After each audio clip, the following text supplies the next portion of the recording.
And on behalf of Iowa Heart Foundation, thank you for joining us today. I'm going to turn it over to our Heart Corps member, Caitlin Miller, who's really been responsible for organizing and will be leading you through today's webinar. So thank you, Caitlin, for your leadership and welcome to Dr. Phillips. Yeah, thank you so much, Leslie. Hi, everyone. I'm Caitlin Miller, and I'm the Heart Corps member for the Iowa Heart Foundation. And a little bit about the Iowa Heart Foundation is that it is a nonprofit organization that was started by the cardiologists at Iowa Heart Foundation around 30 years ago. And we are promoting heart health education and heart disease prevention in Iowa. And I'm happy to introduce a professor I had at Iowa State University. She is a health psychologist and social psychologist, and she's really fun. So I'm excited for you guys to hear what she has to present for you guys. So I'll let her take it away. Thank you, Caitlin, and thank you, Leslie. I'm just going to share my screen.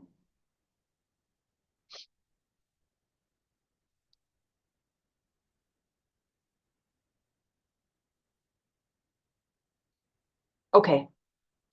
And I can still see myself. All right, great. Well, it's my pleasure to be here, and thanks to Caitlin for inviting me. It was a pleasure to have her in class, and I'm glad to know that she's working for such a wonderful and health-oriented organization. So I'm going to be talking about the importance of behavior change.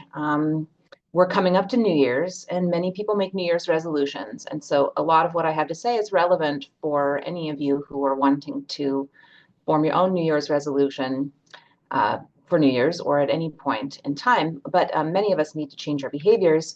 And so I'll be talking broadly about why lifestyle change is so important, why behavior change is so difficult, and I'll give you just some examples of why.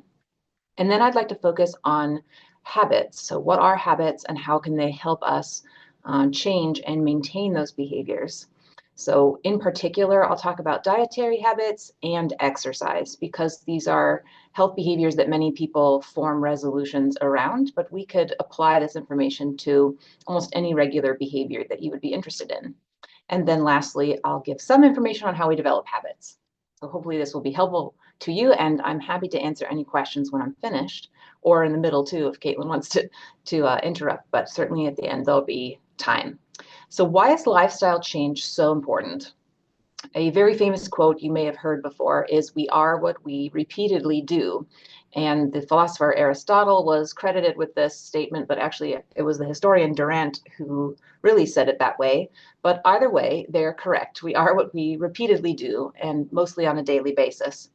And I'm going to show you two sets of pictures. These are identical twins. I like to show in my health psychology class anyways to younger adults. These are identical twins, which means they share 100% of their genetic makeup, and they should have similar or if not identical aging trajectories. But in research studies done where people look at individual pictures, right? So not them together, but one at a time with a bunch of other people as well, and guess their ages. People guess that the woman on the left is 10 years older than her twin on the right. And we know from knowing these individuals that their lifestyle behaviors were the differences between them. The twin on the left had more regular sun exposure and was a regular smoker. And then similarly, these twins here, the twin on the right is judged to be about 10 years older than the twin on the left. And she had a more of a lifetime history of depression and also smoking and sun exposure. So those are just visual examples of the impact just on aging of what we repeatedly do can have. But I have other statistics for you. What people repeatedly do, unfortunately, is not what we're supposed to. And so the figures here are related to medication adherence alone. So just a very specific behavior. This is data for very simple regimens, like for hypertension, taking one pill once a day, simple as you can get with very few side effects. Of the people who get a prescription, which is not enough, right? This is just those people who actually receive a prescription. Only 88% fill the prescription in the first place, 76% take it, and then only 47%, that's less than 50%, actually continue taking their medicine as prescribed. When you look at lifestyle behaviors, even more individuals are non-adherent. The estimate is about 80% are non-adherent to recommended lifestyle change, which includes diet and exercise. So it's even harder. There's some kind of interesting, if not fun, interactive graphs you can get from census data, and I'm going to show you two. Just you can go county level. I have Story County because that's where I am, Iowa State University. And this is the percentage of people in our county meeting physical activity recommendations for basic health, which is, you may have heard the rough estimate, 150 minutes a week of moderate intensity or greater activity. And this, you can just take a look at the map in terms of color. Blue is better, red is worse, as you might guess. And 56.8% to me doesn't sound very high. 100% is what we want, right? But we're still in the blue-ish. And then you can look at exactly the same map, and it looks the same, but now we're looking at obesity rates. And it's just not surprising, but interesting to note that it very highly correlates those who meet physical activity recommendations and obesity levels. So in Story County, again, we're in the blue, but well over a third of Iowans in Story County are considered obese. This is a slide from a colleague of mine at the National Institutes for Health, but she says it very simply at the top: changing unhealthy behaviors is the single greatest opportunity to reduce premature deaths. And there are different statistics kind of thrown at this. People have looked at it in different ways, but however you look at it, however you slice the pie, basically behavioral patterns are where we can intervene, especially as I'm a psychologist. This is my bread and butter, so to speak. It's my job. So what we're aiming for, and what I'm aiming for, is lifelong healthy behaviors. And this is not so easy to do, but that's the goal. All right, so behavior change is difficult. You will maybe have experienced this yourself. I'm going to take you just through some data, though, to show you that for everyone, it's difficult, not just you. This is a figure from a JAMA, Journal of the American Medical Association journal, from quite a while ago now, but the data are the same. I'll just give you that simple fact. What we're looking at here is average data from weight loss trials that were funded by the government. So they were very well-designed trials, large number of participants in each trial. And on average, you see that over the 6 months of time that people were in the active intervention, they lost weight and they lost fat mass. And this was the goal because they were individuals who, for health reasons, needed to lose weight. After 6 months, the intervention is over. And so every other time point you see here is a follow-up time point, and you'll see that their weight started to go back to where it was and their fat mass started to go back to where it was. And to be honest, this is a rosy picture of what usually happens, which is people who go on individual diets, especially if they're severe in their restriction of calories, they may lose a lot of weight at first, but then they go back to baseline and then gain even more weight, usually than where they started. And so in general, we find that less than 1% of people who lose weight keep it off for 5 or more years. And that's kind of disheartening. It's very disheartening. In terms of New Year's resolutions, even if it's not around weight loss, but whatever they are, about 80% of them, is the estimate, fail within a month of New Year's. All right, now that I've depressed you, I'm going to give you good news. But first, we have to talk about why behavior change is so hard. And I'm going to give you 2 or 3 reasons. There are more, right? Changing behavior is very difficult. So there's something called a preference reversal, and I'm going to show you a graph. And I love behavioral economists. They are like health psychologists, but they're not. They're economists, and they talk about almost everything they can in monetary terms, and they usually try and put everything in a graph. And so it's just interesting to me. I kind of like to tease them, but this is very interesting, and it's true. So what we're looking at here on the x-axis across the bottom is time, and the y-axis is force of desire. So this is you at time 1, and let's say you have the goal, a larger later goal, we call it a larger later reward of heart health.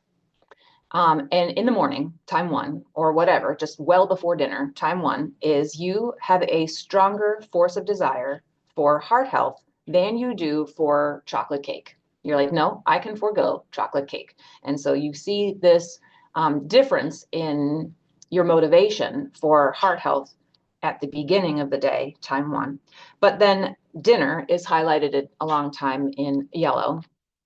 If you ask people again, if I were to ask you then during dinner, right, later in the day, it's during dinner, you're nearing the time point at which you would normally have dessert or chocolate cake, we routinely see that your preference would change right at where those two lines cross. Your preference has now reversed and you much prefer the cake to heart health later on. And usually we tell ourselves, I'll start tomorrow, right? There's always one more day that you can start tomorrow, but we are what we repeatedly do. And this is what's dangerous, right?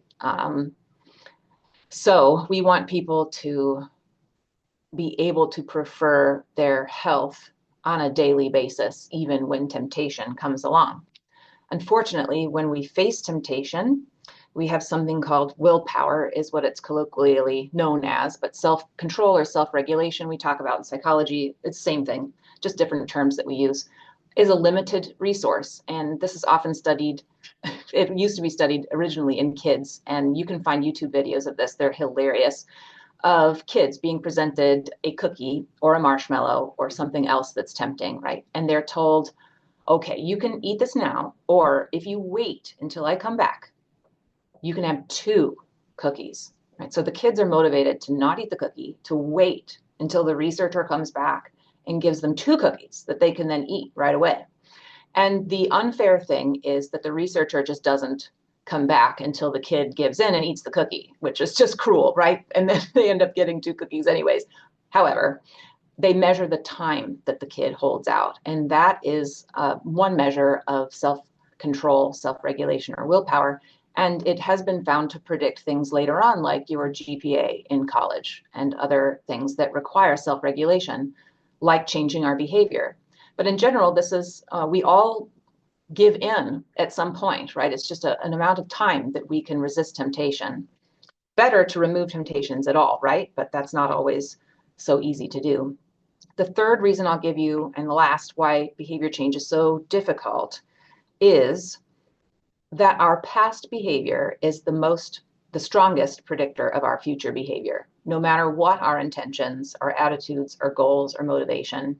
When we study people, this is extremely frustrating for social psychologists,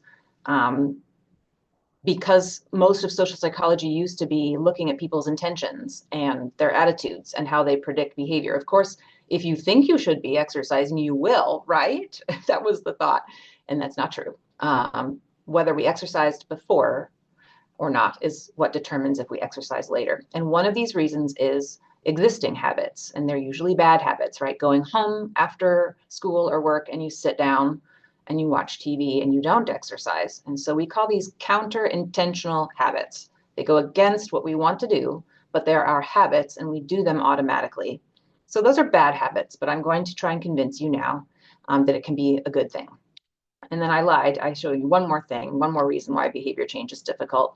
More important to my daily work is motivation. And so there are two types of motivation we talk about. There are many types actually, but two that matter most, especially for New Year's resolutions, are intrinsic motivation, which is doing something because you want to through enjoyment or satisfaction from exercise, for example, or eating healthfully, versus extrinsic motivation comes when you're doing something because you feel social pressure to, or your doctor has told you to, or your parent has told you to, or you're trying to do something we call an external goal, like weight loss or changing your appearance. And most New Year's resolutions would fit in this bucket, right? That we're doing a New Year's resolution to achieve something, an external goal. The problem with this is that intrinsic motivation is so much more beneficial for our long-term success at behavior change. So intrinsic motivation, through research we know, is associated with more engagement, greater persistence and intensity of activity. It satisfies what we call our basic psychological needs and improves people's well-being, physical health, mental health, and functioning. Whereas extrinsic motivation is pretty strongly associated with reluctance to engage in the effort in the behavior, maybe quitting sooner rather than later. And outcomes are decreases in self-confidence and poorer physical and mental health. So what I encourage you to do for your New Year's resolutions, which I'll get to later, this is important for habit formation as well, is choosing activities that you enjoy. So really aim for that intrinsic motivation, and you'll be far more successful at the outset. So habits can be good, right? They're not all bad or counter-intentional. And so I'm going to quickly define them and then tell you how they can help. A habit is a learned, which also means conditioned, association between a context and an action. And that's super sciencey, complicated sounding, but it's meant to be specific and not how we laypersons use the word habit. Usually people say, I have a habit of doing this, and they usually just mean I do it regularly, but that might be because it's automatic, or it might be because they willfully do so every single day. And so we want to make sure that we're talking about a scientific habit, which is an automatic engagement in a behavior when a context arises. Habits are helpful for behavior because they're automatic and non-deliberative, which means we don't have to think about doing them. They don't require our willpower or very little willpower. They're consistent and frequent, which is what we need for health outcomes, right? And they're resistant to change. People will resist changing, even very good habits. If you have an exercise habit, you are resistant to change that. And that's what we want in all individuals across their lifetimes. They are our preferred action. They remain or increase even sometimes during stress, and they occur despite lapses in motivation or extrinsic goals. So individuals who exercise not for weight loss, but because exercise is enjoyable to them, they're much more likely to stick with it. Okay, so I'm going to talk specifically about dietary behaviors and exercise because those are very common resolutions. If you have children or have been in a pediatrician's office or a school at any point in the recent past, you'll have seen these images, and they represent outcomes that we want for kids: to eat 5 fruits and veggies to grow healthy and strong every day, 5 fruits and veggies. Spend 1 hour active every day. Drink 0 drinks with sugar. Instead, drink water. But these are not individual behaviors, right? These are kind of what happens over the course of a day, and it's multiple behaviors. So none of these can be habits themselves. They would be made up of more than one habit. So, for example, if we're going to be more specific and try and isolate a habit, it could be eating 5 servings of fruits and vegetables per day, which we've already discussed is too vague, unless you eat them all at one time, in which case a habit would look like this. Eating 1 serving of broccoli every dinner while at home during the summer is something I do automatically. That's far too specific, right? If you're trying to help someone gain a healthy diet overall, or even just 5 servings of fruits and vegetables, that's too specific. So instead, consider this: eating 1 fruit or vegetable at every meal is something I will do. And then the end of this statement is kind of how habits are measured. Is this something you do automatically, without thinking, without having to remember doing it? I start doing before I realize I have all these measures memorized because I use them so frequently. But if you have a habit of eating a fruit or vegetable at every meal, then you do it automatically without having to convince yourself to do so. And my kids, if I have one win as a parent, it's that I've given them this habit. And so if they get a meal that doesn't have a fruit or vegetable, they're like, hey, what? Something's off, something's wrong. Then they'll ask for it. And I'm like, yes, here's an apple, whatever. Here's applesauce. I don't care. Good job. They have a habit. They notice when it's gone. Okay, that's awesome. All right, so part of my research has been looking at what I call higher order habits, because we can't just build specific habits and like hundreds of them each day. For eating broccoli, a different habit; for eating carrots, a different habit; for eating apples. So instead, I tried to help participants in this study form a habit around eating breakfast. And so if you consider a habit, it usually sits within your normal daily routine or other habits. And so many people go through their morning hygiene routine, have breakfast if they eat breakfast, and then maybe travel to work. But breakfast itself could be oatmeal, could be eggs and toast, could be peanut butter and jelly. Apparently, most of my college students have protein shakes. Anyhow, whatever it is, It can be something different every day, but eating breakfast can be the habit. And so what I had participants in this particular study do was try and form a habit of filling half of their dinner plate with fruits and vegetables to meet my plate guidelines for diet. And these were students who ate in the dining hall so that they didn't have to cook. There were a variety of fruits and vegetables presented to them. It's like my ideal world. I would just love for the food to be ready. And you can choose fruits and vegetables. But anyhow, could they? So the experimental condition got an intervention to help them form this habit, which I'll tell you what the intervention is later. It's very simple. You just plan the context and what you're going to do. The control group wasn't told anything other than what my plate guidelines generally are, that they should be eating about 50% of their food from fruits and vegetables. And these are the results. We followed them over a month, queried them every week for that month. And the y-axis here is habit strength. The dotted line is the intervention group, and you'll see that their habit strength for filling half their plates with fruits and vegetables did increase over time. And the control group, we often find this, they also, just by knowing that they should be eating more fruits and vegetables, and just by being asked the question, people will often say, yeah, I have that as a habit, and increased over time as well. However, they never quite reached the level at which we assume a habit has formed, which is a very rough threshold of 4, because 4 is associated with people's responses where they say, they agree with the items most of the time, or every single item on average, they say, I agree, I have a habit. This is something I do automatically. So it was only the intervention group that got to that habit threshold we were looking for. And I like to show pictures. We had them send in via Snapchat pictures of their meals because it's interesting to see. And we were also just trying to see if they adhered to the intervention or how they interpreted it, basically. So these are what we were looking for. At least half the food is fruits or vegetables. People who had 0 fruit or vegetables, we have work to do. Very many people used what I call the banana strategy, which I thought was hilarious. They just, because a banana takes up so much space, use this banana. And I had a hard time coding that one. I was like, are you cheating? And then I forgot that college students eat quite a lot, especially athletes, especially males. And when I was expecting 1 dinner plate, I had to quickly adjust to multiple dinner plates. This is what dinner often looks like for people.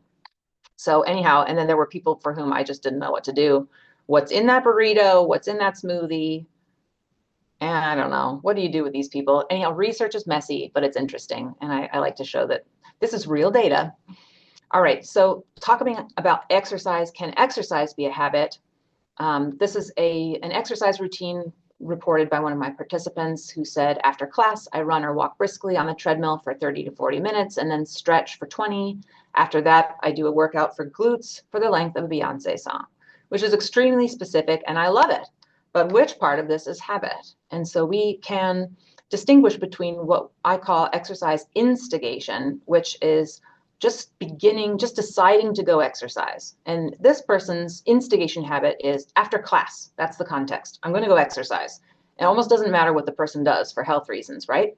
The execution habit is all of the stuff that comes once they've started exercising. And that can be very specific, but you can imagine some individuals who have more variety to their exercise. And indeed, if this is breaking down a run, you can look at any form of exercise and distinguish between instigation and execution. And so what we really want is for people to form a habit in a context or cue here, like after class or after work, or when I get up in the morning, when I feel stressed, even internal cues, then I decide to go exercise. That's instigation. I might go for a run. And then going for a run, though, could be very habitual, like you run the same route every single time, or you go a different route every time. And you might not have an execution habit, and that's fine.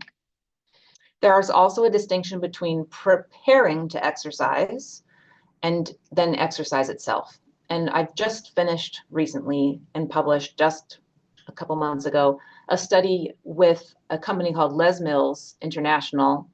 and they do online exercise classes. They started this during the pandemic, and we tested different strategies to help people stick to exercise. They were new to exercise. They were New Year's resolutions to exercise more. And it was the preparation habits that helped people the most, actually. So when you're forming a New Year's resolution, if it's to exercise more, you might consider forming plans, and I'm going to tell you what those plans would look like in a minute, around preparing the stuff you need to have ready, right? So if you're going to go to the gym regularly, make sure you have your gym bag packed maybe the night before, already loaded into your car, whatever it is that makes it easiest for you to follow through on your decision to exercise when it comes around. Okay, so yes, exercise can be a habit, but different parts of exercise can be habitual, either the instigation or execution of the exercise session itself, or different preparation actions for exercise. Also, I could spend a whole nother hour talking about the importance of intrinsic motivation some more, but recall, if I didn't say it, I'll say it now. Habits form when a behavior is rewarded, right? So it has to be repeated in a context until it becomes automatic, but it will only become automatic in the context if it's rewarded. So if you have any psychology background, you might remember conditioning, operant conditioning. You do something, it's rewarded. You're going to do it again. You do something, it's rewarded. You do something, it's rewarded. And if this occurs within the same context, you come to learn, you associate that context with the behavior and the reward. And so that's how a habit forms. And this can happen for exercise, instigation, execution, or preparation. All right, so how do we form habits? And I hope this is helpful for you for any New Year's resolutions you're going to make. All right, recall habits form through context, stable, the same time, same place, rewarded repetition. So you have to pick a rewarding activity first, whatever that resolution is going to be. Please make sure that it's intrinsically motivating as much as you possibly can. Not everyone loves exercise, but you can find other things that are rewarding about exercise, such as doing it with a friend. So pick an enjoyable activity if you can, stress-reducing activity if you can, something that is satisfying, that you feel satisfied with yourself for having done, right? Pleased, proud that you've done it. It's not ideal. It's not as good as enjoyment of the activity itself, but that's rewarding in and of itself. But then many people just do it for the social aspects, especially older adults, by the way. The best way to get them to be active is to make it a social activity. That's speaking in general, though, right? So there will be individual differences in that. But it doesn't have to be the activity itself if you find other things enjoyable about it. And sometimes this might be doing it outside, right? You might not love running or walking or rollerblading or whatever, cycling, but you like being outside, then that's a good way to make it rewarding. Okay.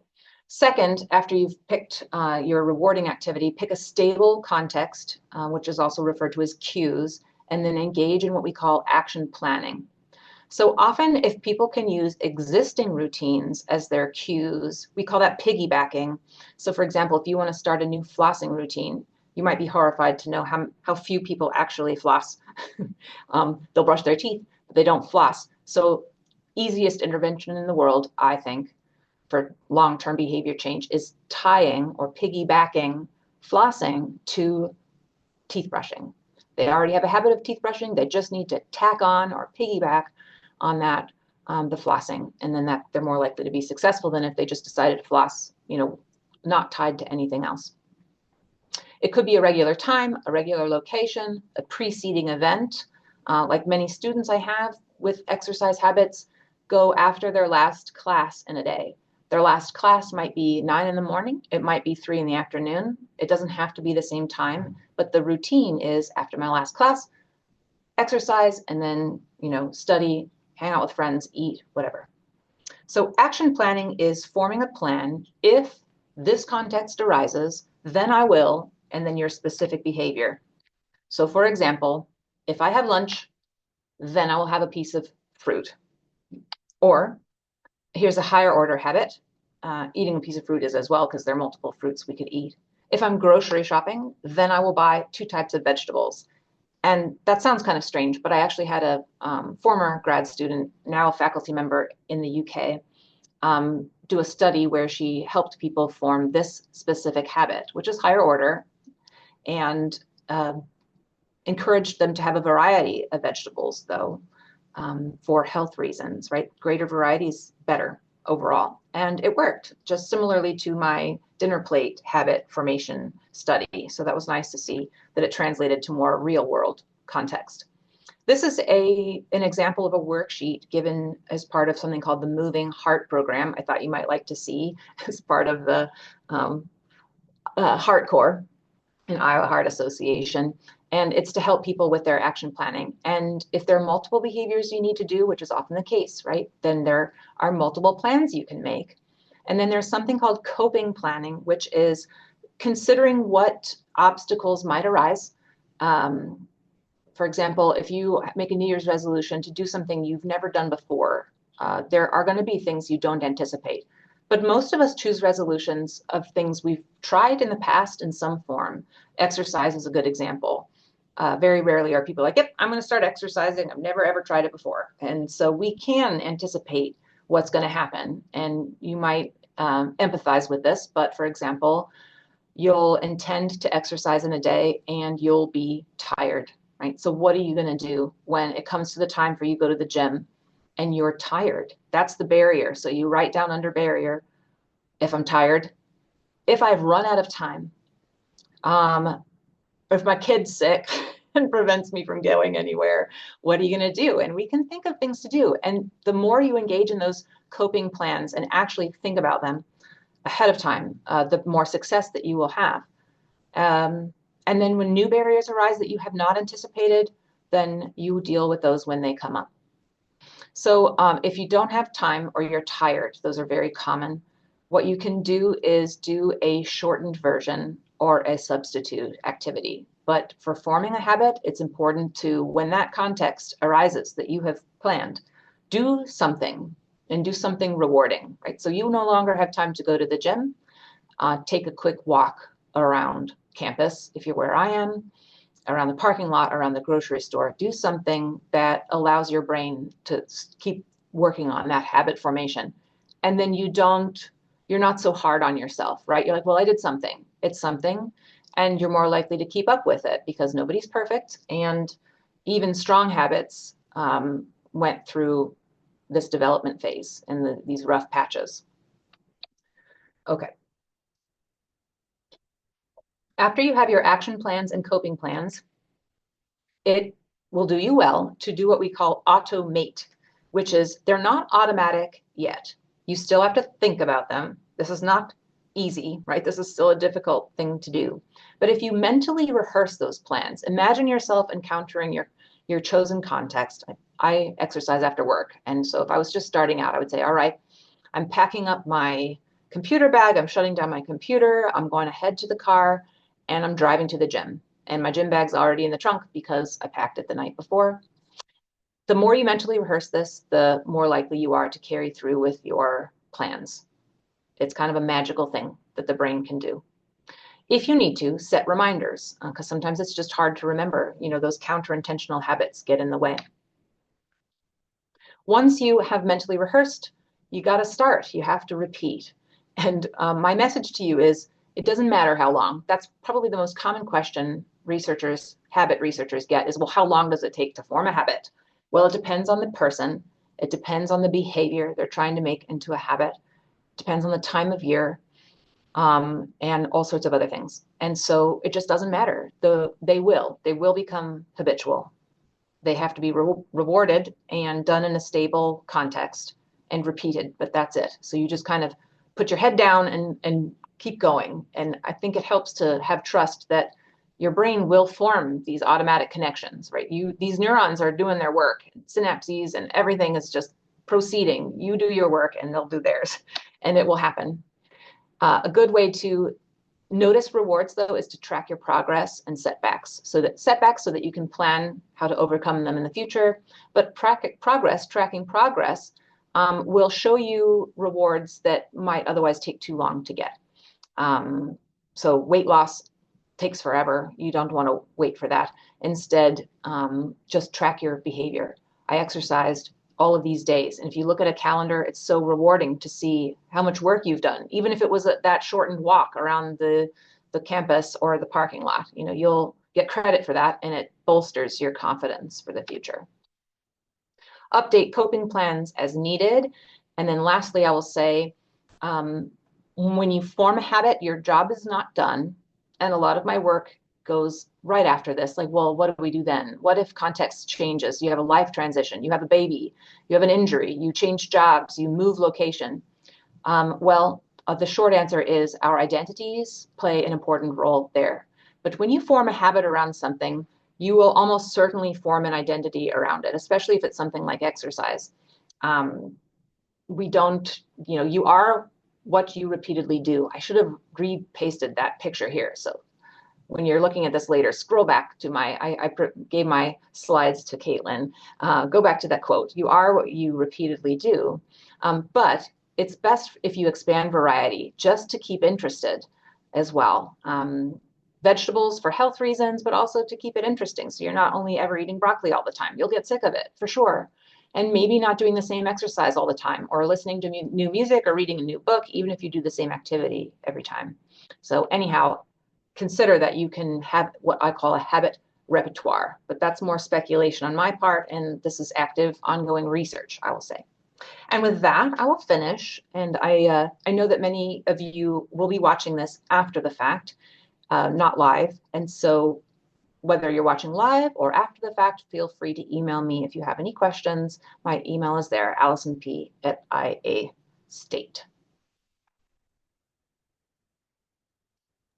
Great. Thank you so much for that. I learned stuff that even I didn't learn in your class, so it was very helpful to hear. I did have a question for you, and the chat is open to people who also have questions or anyone who joined late and just wants a quick refresher on what we discussed. My question for you is, how do you differentiate between an addiction to something and a habit? Like if someone is like, oh, I have a habit of smoking, how would you know, like, if it is an addiction? Yeah. Usually this is not something we have to distinguish between, because things that are addictions are naturally labeled as bad habits, like substance abuse, right?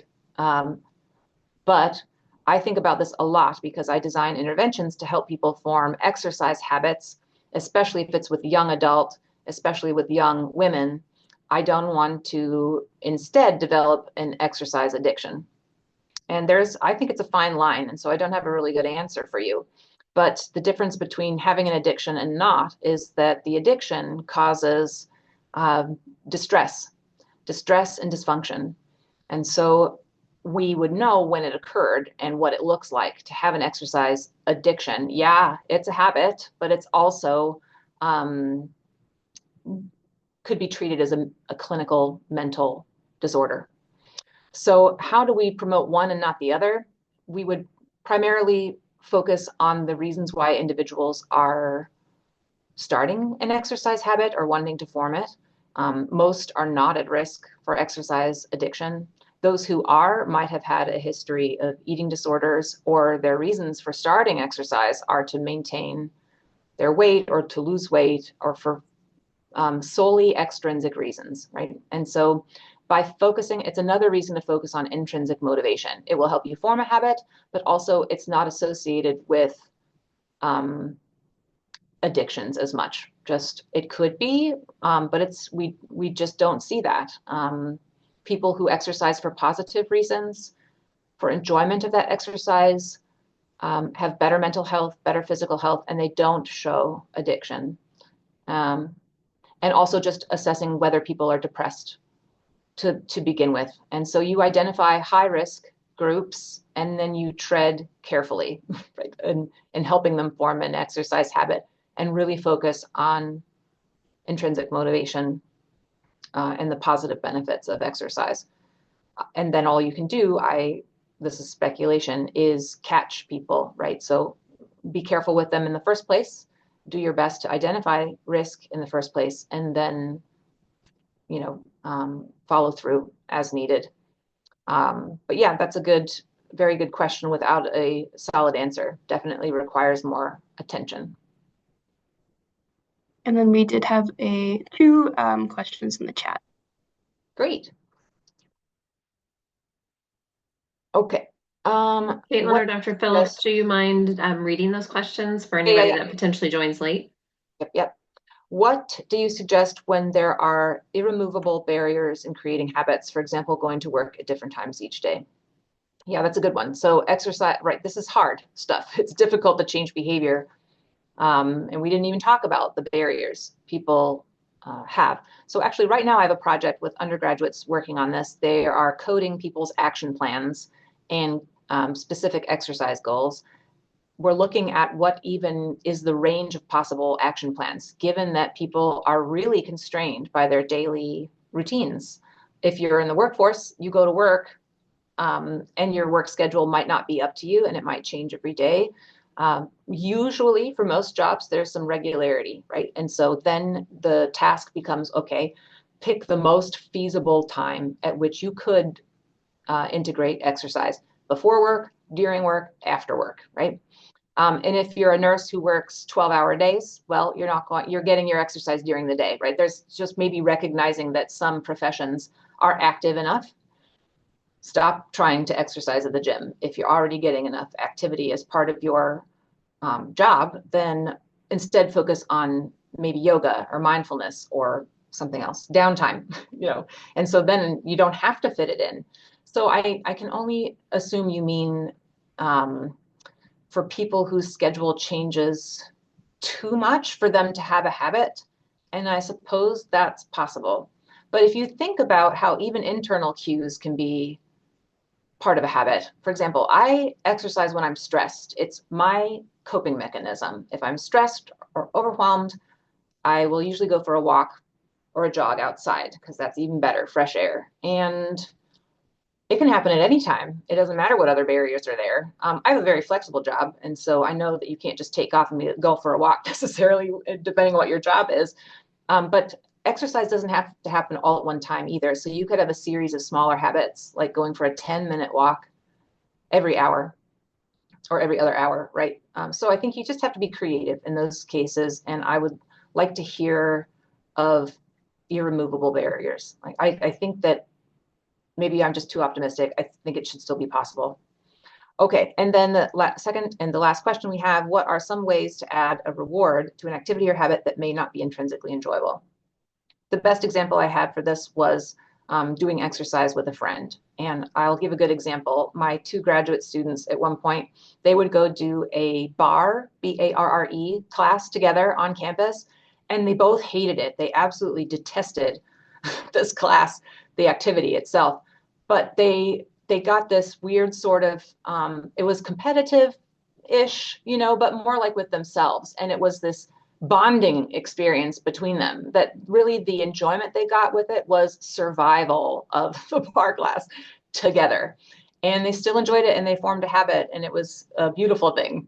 Did they do a barre class again after that? Not without each other, right? But that's another point. You have to have a habit repertoire to be able to come in when an exercise class is not available or something like that, or your friend is not available, or you just you have an injury and you can no longer do that activity. So I hope that answers that question. Doing it with someone else. If it's vegetables, honestly, the answer is roast them. Please stop steaming them. If you roast them, the sugars come out and they taste better. And so they are just more intrinsically enjoyable. And lastly, there's a lot of research with kids, and the rough estimate is if you have 15 one-bite introductions to any food, a vegetable included, right? Broccoli day 1, broccoli day 2, broccoli day 3, especially if it's roasted, we just get accustomed to it. And we call it the mere exposure effect. Just by being exposed to something a number of times, you actually come to like it. And so then it becomes intrinsically motivating, whereas before you hated it. So all of this is possible if you have the control to force yourself to try something and, a food enough. I wouldn't suggest that for activity. If you hate an activity and it's never enjoyable and you don't have a friend to do it with, don't do it. Pick something else. And but yeah, please email me if you have follow-up questions. I assume we're out of time. I'm happy to stay. I have no rush. Yeah, thank you so much. I just put a QR to the next one that we are having next month about food insecurity and community fridges. It'll be at the same time. We have these every third Tuesday of the month, but we'll stick around for a couple more minutes in case anyone has any further questions. But thank you guys so much for joining.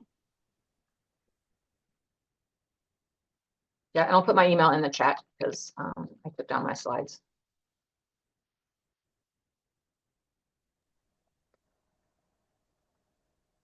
Well, I just want to thank you, Dr. Phillips, for coming, and I learned a lot, and now I'm like, I better create some more action plans. And my best takeaway was the barrier and the coping, and what your strategy is going to be, because inevitably nothing goes as planned.